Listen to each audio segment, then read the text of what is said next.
though, this weekend, but we're joined now by one of his top defenders in the House, the top Republican on the House Oversight Committee, Jim Jordan. Congressman, thank you for joining us this morning. You heard Chairman Schiff right there. He says the fact that there are no new indictments is not necessarily vindication for the president. You agree?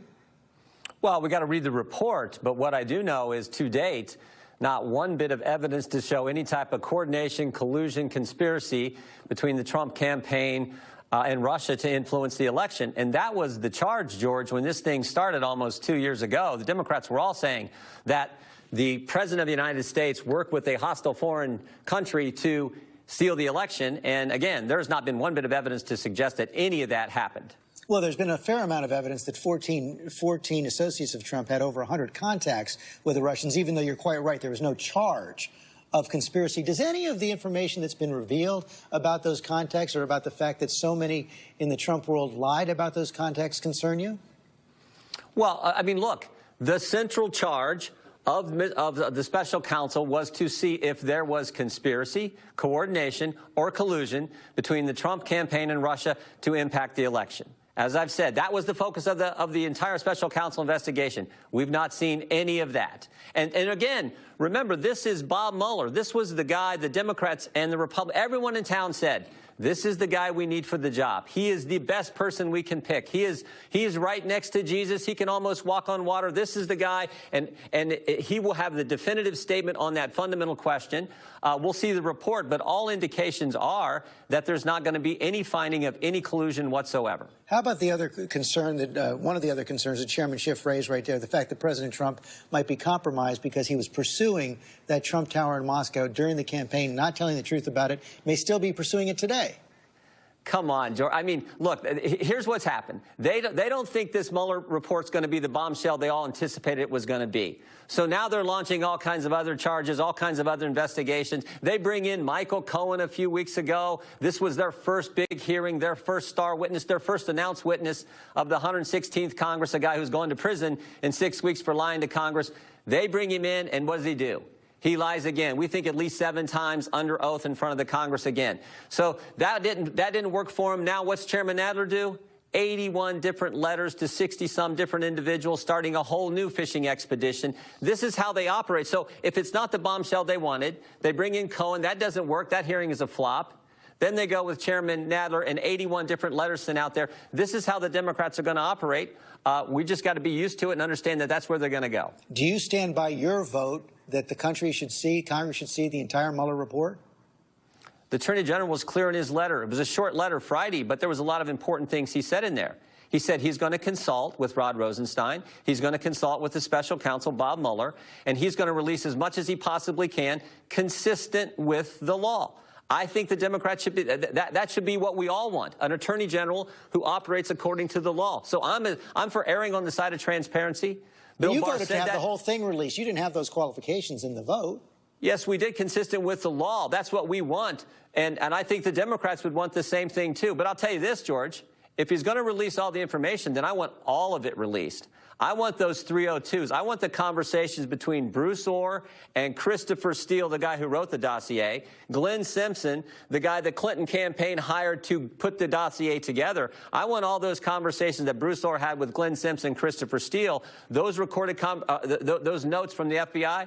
I want all that made public. So you I want the FISA application to be made public. When they used that dossier, took it to a secret court, didn't tell the court the Clinton campaign paid for that document, didn't tell the court a foreigner who was desperate to stop Trump from being elected president wrote the document.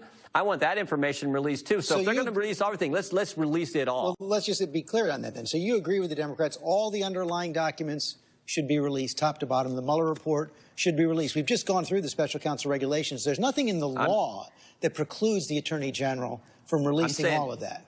I'm saying that the Attorney General should follow the statute, and that's what he's indicated he's going to do in consultation with Rod Rosenstein and Bob Mueller. I think the Democrats should be happy with that. They said Bob Mueller was the guy that they wanted to do this investigation. Bill Barr is going to consult with him and decide what he can release. But if they do release everything, then by golly, release it all. Show us that FISA application. Show us the 302s. Show us the information they gave the Gang of Eight.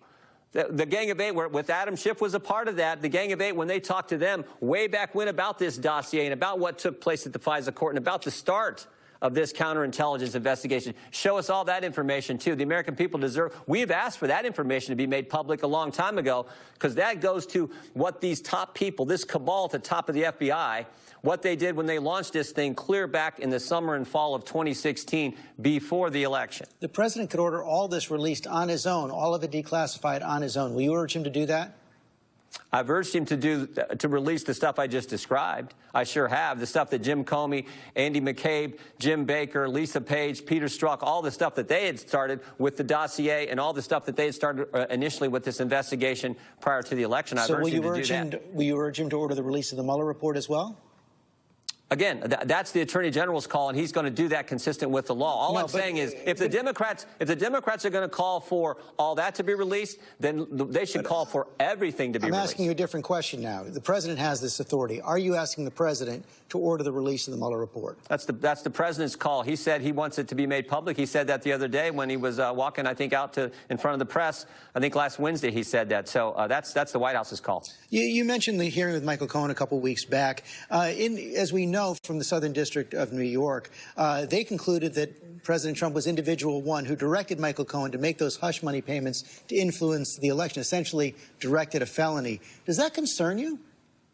Look, like I said, Michael Cohen came in front of our committee, and he lied, we think, at least 7 times. That's why Congressman Meadows and I sent a criminal referral letter to the Justice Department. We know he lied about when he said he didn't want a job in the White House. We know that was a lie. Every media outlet in the country had reported that he did. But this was the conclusion of the Southern District prosecutors. They're the ones who said that individual one, President Trump, directed Michael Cohen to do this.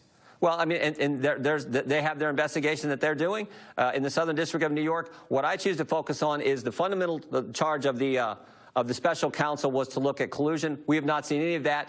What I also know is Michael Cohen cannot be trusted, and he proved that when he came back in front of the committee and several times lied under oath. I think the real question here is, will Chairman Cummings join us in demanding that Michael Cohen be charged for perjury by the Justice Department? I think he should do that. He was very clear at the start of the hearing. He said, Mr. Cohen, if you don't tell the truth, I'm going to hold you accountable. And we've seen nothing from Chairman Cummings to do any of that, any kind of holding him accountable at all. So just to be clear, the president's involvement in those hush money payments doesn't concern you? The president has had an amazing 2 years. He was in Ohio last Wednesday. And what I saw was people lining the street as he rode from the airport to the tank plant where we build the best tanks in the world. I saw people cheering him because they understand that this president is committed to fighting for the American people and getting accomplished the things he told the American people he was going to do. It was an amazing reception he received from all kinds of folks here in the 4th District of Ohio just last Wednesday. Congressman Jordan, thanks for your time this morning. You bet. Thank you.